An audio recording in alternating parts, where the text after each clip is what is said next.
Hmm. Only now do I see why they call themselves the Timberwolves. It's going down. I'm yelling timber. This was no normal fall, this was a Disney villain fall. Y'all practically started this series on the edge of the cliff, and you've fallen numerous times now. I can't even see you anymore. NBA Finals will conclude and y'all still be falling. What a cruel and draconian beatdown this was. I have half a mind to report these Thunder to the United Nations, because I'm pretty sure what they did to the Timberwolves goes against the Geneva Convention. You mean to tell me y'all only scored 9 points in the first quarter? That's the Devils' defense if I've ever seen it. Nas Reed trying to get aggressive. Another turnover. Here in game 5. There's another turnover.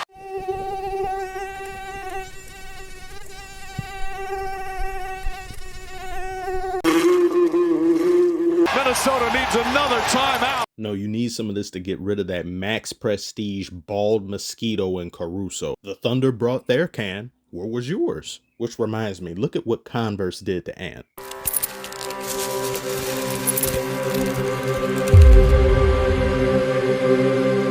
Me personally, I wouldn't take this level of disrespect.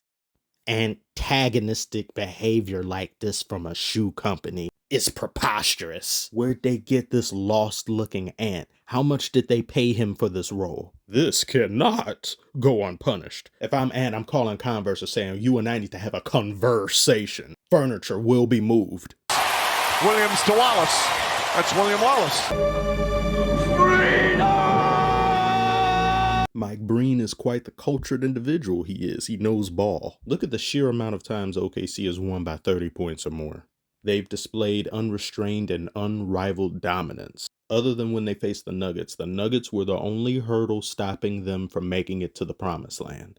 And unfortunately for us as fans, the real Western Conference Finals was the semifinals. Can one make the argument that the competition faced by the Timberwolves was lesser, allowing them to make it farther than they reasonably should have? I think it's fair, especially when it comes to facing the Warriors, because Curry being injured nearly that entire series is painful. We were due cinema, and we didn't get it, and we especially didn't get it in this round. However, once again, I must reiterate, you can't help who it is you're facing. Your job is to beat whoever it is in front of you. So at that end, the Timberwolves did what they were supposed to do. You were supposed to beat the Lakers. I mean, I didn't think they would, especially in the fashion that they did it in 5 games. The Warriors, you're supposed to beat them without Curry. With Curry, that's an entirely different discussion. And I feel like people forget the Timberwolves are a 6th seed. Probably because they haven't been playing like your proverbial 6th seed. That is, of course, until they ran face first into reality, being the Thunder. So in my opinion, this isn't too much of a knock on the Timberwolves as a whole, because they quite literally overperform. As for one doing what's expected of them, in the Thunder, not only have they done that, they've done it in spades. They've shown themselves to be the gold standard of what's expected of a team vying for a championship to be like. And that tough series against the Nuggets, in my opinion, has made the Thunder even better, basically, than what they were previous. Facing elite level competition like that in a 7-game series provides you with intangibles that not too many other teams have, even those among the perennial teams that are in the playoffs every single year. SGA has looked like an MVP, worthy of an MVP award.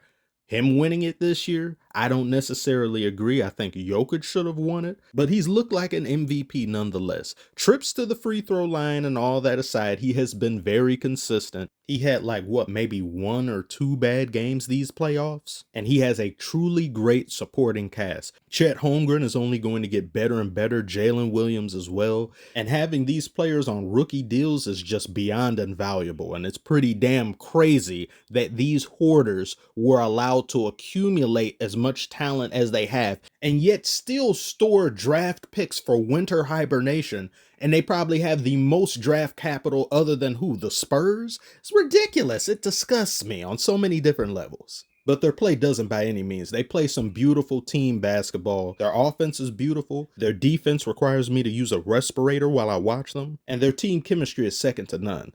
I don't want to go so far as to say that they have the makings of a dynasty, because with the way the CBA is currently set up, it's very hard for something like that to come about.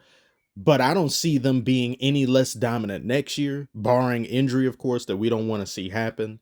And their youth alone will keep them contending for years to come. I'm talking as though they've already won, but I don't know. Like the Pacers, I don't know about that. That will be interesting. I really hope that it is. I hope that series doesn't go anything less than 6 games. I didn't hear no bell. Song already was turned, but here's a bell. Every night I know it's rich as hell.